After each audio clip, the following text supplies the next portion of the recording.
Hi there, I'm John and I'm a Zenfolio expert, and today I'm going to show you how to rename pages for your website. To begin, log into your Zenfolio account and from your dashboard, click the website icon in the left toolbar. Once the web editor loads, to rename a site page, all you have to do is click the three vertical dots next to the page that you would like to rename and click Rename Page.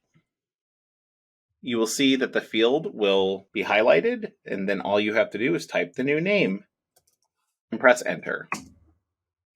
Once you do so, you'll see that the link updates in your navigation at the top with the new name, as well as over on your site stack on the left.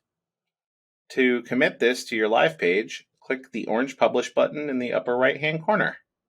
I hope this helps.